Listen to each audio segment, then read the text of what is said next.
16 match हो चुके हैं आईपीएल में, बहुत कुछ घट चुका है। एक तरफ बेबी बॉस वैभव सूर्यवंशी की जो ताबड़तोड़ बैटिंग हमको देखने को मिल रही है, दूसरी तरफ बात करें मुकुल चौधरी की, तो उन्होंने लखनऊ के लिए जो प्रेशर सिचुएशन में एक हारा हुआ मैच लाके जिता के दिया इन लखनऊ को, उसकी बात सालों साल ऐसे होती रहेगी और वो इतना कॉन्फिडेंस देगा मुकुल को कि आने वाले कल में हम उनको इंडिया के लिए भी मैच फिनिश करते हुए देखेंगे। साथ में बात करें डेविड मिलर की, तो एक हारा हुआ मैच अपने दम पे खींच के लाए और आखिर में उतना ही बड़ा ब्लंडर कर गए। तो इन सब चीजों पे बात करेंगे। मैं ऋषभ सिंह, आपका बहुत बहुत स्वागत है। चलिए स्टार्ट करते हैं वीडियो को। सबसे पहले हम बात करेंगे जो 16th मैच हुआ है राजस्थान रॉयल्स और आरसीबी के बीच में। सबसे बड़ा मैच हम उसको कह सकते हैं जिसका लोगों को इंतजार था, जिसमें थोड़ा सा कंपटीशन ज्यादा अच्छा देखने को मिलता। कुछ ही टीम है जो बहुत ही अच्छा परफॉर्म करी, जिसमें जैसे राजस्थान हो गई, आरसीबी हो गई, पंजाब हो गई, थोड़ा बहुत दिल्ली की बात कर सकते हैं। तो ये 4 टीमें हैं जो बहुत ही अच्छा गेम खेल रही हैं। तो इनके बीच में जब मैचेस होते हैं थोड़ा सा टफ रहता है आप मतलब गेस कर पाए कि कौन सी टीम मैच जीतेगी, क्योंकि आज फेवरेट अगर देखा जाए तो आरसीबी फेवरेट थी और बहुत ही बैलेंस टीम है। बहुत ही इस बार देखने में ज्यादा महसूस हो रहा है कि इस टीम ने क्यों पिछले साल चैंपियंस बने, क्यों पिछले साल ट्रॉफी उठाई है। तो इस बार ज्यादा देखने समझ में आ रहा है, क्योंकि पिछले साल वो कॉन्फिडेंस नहीं था लोगों को कि आरसीबी भी ट्रॉफी उठा सकती है, तो पिछली बार क्योंकि उन्होंने उठाया, लेकिन इस बार देख के टीम वो एहसास हो रहा है कि क्यों उठाया था। इतनी डेप्थ है बैटिंग में और ऐसे ऐसे बैट्समैन हैं कि आज की अगर मैच की बात करें, स्टार्ट में इतने विकेट गिरने के बाद भी 200 रन पहुंच जाना, 201 रन टारगेट देना किसी कमजोर टीम या फिर मामूली टीम के बस की बात नहीं होती है। वो आरसीबी जैसी जो इस समय उसकी स्ट्रेंथ है, वो वैसी ही टीम वो कर सकती है। स्टार्टिंग में पहला विकेट बहुत जल्दी गिर गया, उसके बाद कुछ लक ने साथ दिया, काफी तेज रन आए, लेकिन उसके बाद विकेट लगातार गिरते चले गए। लेकिन रजत पाटीदार की भी यहाँ पे तारीफ करनी होगी। एज अ कैप्टन तो वो बहुत ही अच्छा परफॉर्म कर रहे हैं, लेकिन एज अ बैट्समैन भी उनके अंदर जो करेज रहता है, वो टीम को लीड करते हुए दिखते हैं और फियरलेस शॉट्स खेलते हैं और स्पिनर के ऊपर तो इतना हावी दिखते हैं कि अभी फिलहाल ऐसा कोई प्लेयर दिखने रहा जो जितना स्पिनर पे वो हावी दिखते हैं, उतना अभी आसपास कोई देख नहीं रहा है। और टीम को आगे से लीड करते हैं और वो कॉन्फिडेंस देते हैं कि और प्लेयर्स को देख के लगे कि हाँ ये हमारे लीडर है, वो जिम्मेदारी वो ले रहा है। तो एक कॉन्फिडेंस टीम में भी आता है, वो दिखा। थोड़ा सा टीम कॉम्बिनेशन लेके थोड़ी सी दिक्कत आज हो गई। मुझे लगता है कि सुयस को मेन टीम में रखना चाहिए था। आप जो एक बॉलर थे, उनका क्या नाम था उसका, अभिनंदन सिंह, उनको आप सब इम्पैक्ट प्लेयर के लिए रख सकते थे, जिससे आप जैसे अब हुआ क्या कि विकेट ज्यादा गिर गया तो आपको अय्यर को लाना पड़ा इम्पैक्ट प्लेयर, फिर सुयस आपके बाहर रह गए। बाद में आपको सही से देखा जाए तो सिर्फ 4 ही बॉलर थे जो बॉलिंग करने वाले थे, तो उसका इफेक्ट दिखा। अगर सुयस भी टीम में होते तो वो हो सकता है कि मैच किसी भी तरफ जा सकता था, कोई बहुत बड़ी बात नहीं थी। लेकिन राजस्थान की जब बात करें तो ओपनर्स पे बहुत ज्यादा डिपेंड करते हैं, ओपनर्स और बाद में फिर ध्रुव जुरेल, ये 3 लोग पे बहुत ज्यादा डिपेंड करती है इनकी टीम, और वो उस तरह परफॉर्मेंस देते भी आए हैं लगातार। अब आज जैसे यशस्वी का विकेट जल्दी गिर गया, लेकिन वैभव सूर्यवंशी ने जो एक्स्ट्रा ऑर्डिनरी इनिंग खेली है, वैभव सूर्यवंशी की जितनी तारीफ की जाए, इतना छोटा सा लड़का, 15 साल का, बहुत ज्यादा होगा, 16 साल का होगा, 17 साल का होगा, लेकिन हमारे जैसे अब फैन तो वो पा ही चुका है। मतलब अब ये मन करता है कि वैभव सूर्यवंशी बैटिंग करना है तो हम लोग बैठते हैं देखने के लिए। बहुत मैचेस ऐसा होता है कि थोड़ा बहुत देख लिए, उसको स्किप कर दिए, कुछ और काम करने लगे, लेकिन वैभव सूर्यवंशी का वेट होता है। जैसे बीच में अभिषेक के लिए हम लोग कर रहे थे, अभिषेक उस तरह के बैटिंग कर रहे थे, फिलहाल उनका थोड़ा सा फॉर्म आउट ऑफ फॉर्म चल रहा है। आई होप वो कम बैक करें, क्योंकि बहुत कम प्लेयर्स होते हैं जिनकी बैटिंग देखने का बहुत मन करता है, वो उसमें से ही एक अभिषेक भी थे। वैसे ही सूर्यवंशी इस समय जो बैटिंग कर रहे हैं, एक तो बुमराह को 2 छक्के लगाए, आज भुवनेश्वर को लगाए बाउंड्रीज। हेजलवुड ऐसे बॉलर नहीं है कि आपको गंदी गेंद उनसे मिलेगी, आपको अगर मारना है तो बना के ही मारना पड़ेगा। यशस्वी ने स्टार्टिंग में किया, लेकिन उसके बाद उनको विकेट भी अपना देना पड़ा हेजलवुड को। वहीं सूर्यवंशी की बात करें तो लगातार चौके छक्के लगाए हैं, कोई भी रहम नहीं दिखाया, कोई लेजेंड का वो नहीं, उनके अंदर प्रेशर नहीं था कि लेजेंड बॉलिंग कर रहा है, थोड़ा सा रिस्पेक्ट दिखाया जाए।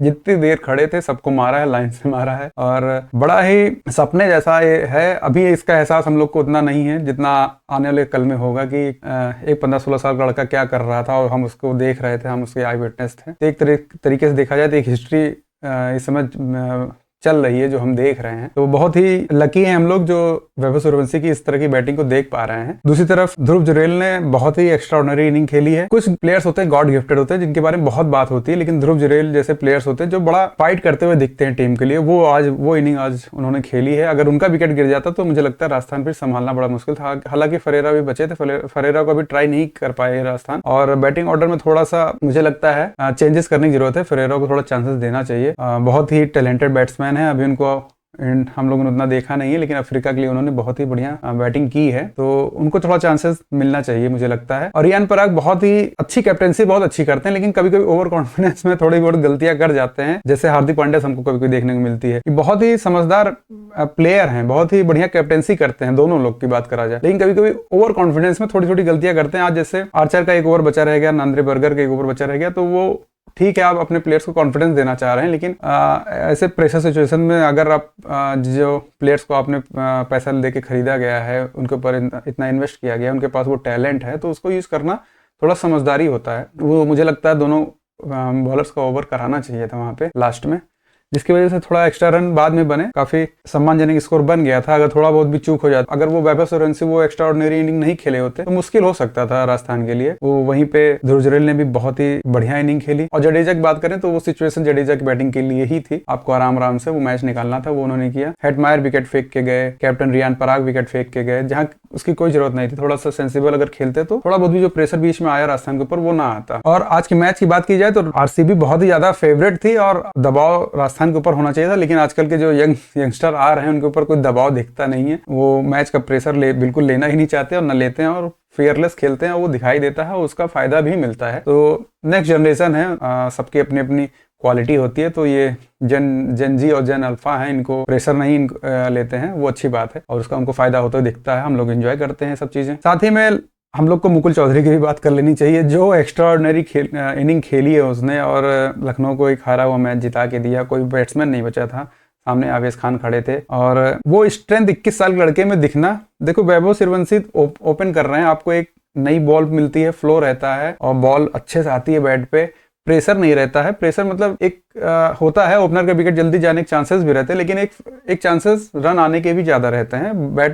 बॉल अच्छी आती है बैट पे तो वो रहता है। लेकिन अगर मुकुल की हम बात करें तो वो ऐसा सिचुएशन में थे कि वहां से किसी को कोई भरोसा नहीं था कि यह मैच लखनऊ तरफ जाएगा, लेकिन इतनी स्ट्रेंथ उस 21 साल के लड़के में थी कि उसने ऑफ साइड पे एक स्लोअर बाउंसर पे छक्का मारा कवर्स के ऊपर।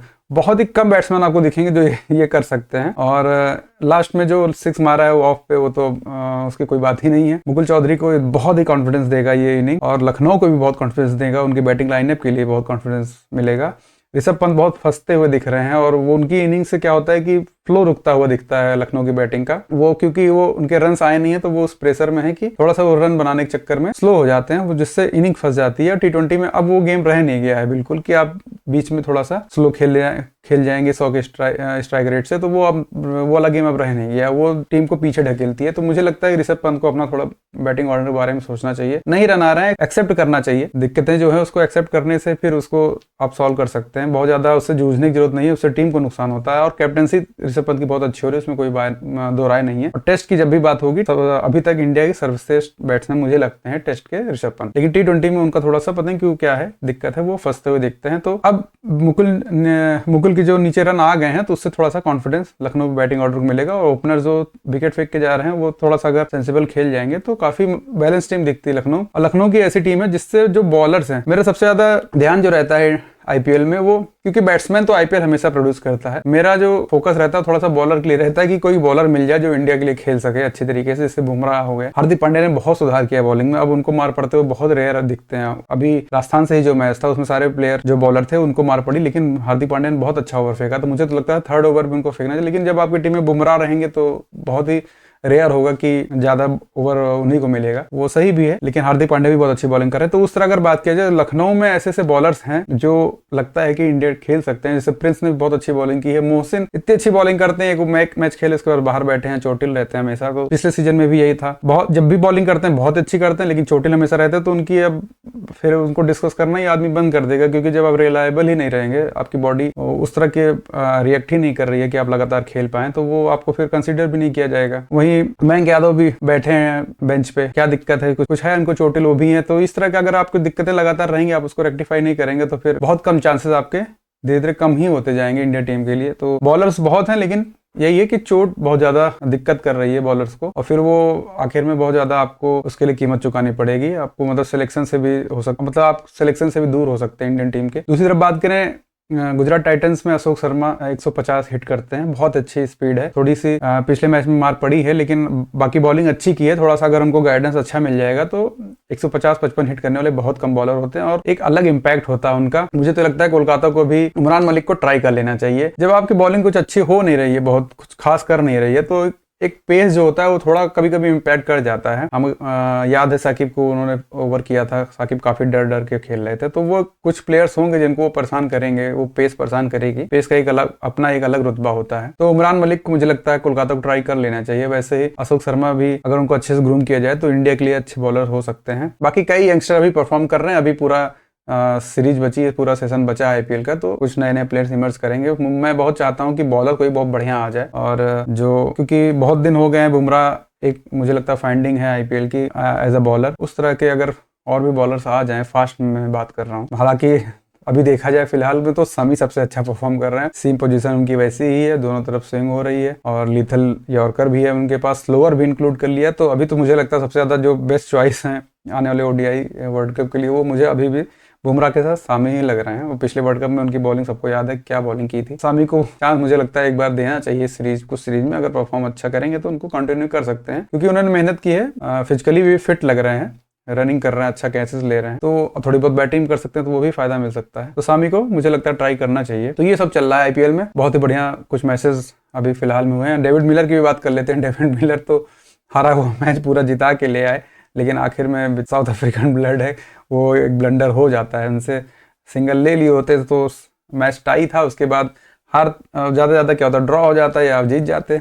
लेकिन उनको लगा होगा कॉन्फिडेंस, अच्छे शॉट्स लग रहे थे। लेकिन यही है कि आपको महेंद्र सिंह धोनी की हम इसलिए याद करते हैं हम लोग, जब तो महेंद्र सिंह धोनी के अंदर एक क्वालिटी थी कि वो विश्वास करते थे अगले प्लेयर पे। और सिंगल डबल आप जब से आपका अगर मान लीजिए लास्ट विकेट नहीं है तो आप सिंगल डबल कर सकते हैं। उसमें 3 विकेट बचे थे लगभग, मुझे लग रहा है जहां तक, तो सिंगल कर सकते थे। कुलदीप बॉल खेल लेते हैं, ऐसा नहीं है कि बॉल नहीं खेल, रनिंग उनकी थोड़ी सी दिक्कत करती है, लेकिन बॉल वो बैट से अच्छी तरीके से ले लेते हैं, कोई इसमें दिक्कत नहीं थी। थोड़ा कॉन्फिडेंस अगर दिखाए होते मिले तो काफी अच्छी इनिंग थी। उसको फिर प्रेस कर रहे होते, आज थोड़ा सा दुखी होंगे जहां भी होंगे वो सोच के। हालांकि उसके पहले बहुत ही अच्छी इनिंग उन्होंने खेली थी, लेकिन वो आदमी भूल जाता है, आखिर में क्या हो वही याद रहता है। तो आई होप मिलर आने वाले मैचेस में दिल्ली को मैच जिताएंगे। बहुत ही कैपेबल बैट्समैन है, जीटी में भी बहुत अच्छी बैटिंग की है और अफ्रीका के लिए भी बहुत अच्छी इनिंग्स उन्होंने खेली है। तो टैलेंट की कोई कमी नहीं है, लेकिन वो अफ्रीका के साथ एक लगता है टैग, वो हालांकि टेस्ट में हटाया उन्होंने, जीता है, तो हो सकता है आगे दिखे मिलर का कुछ चमत्कार फिर डीसी के लिए। तो जैसे जैसे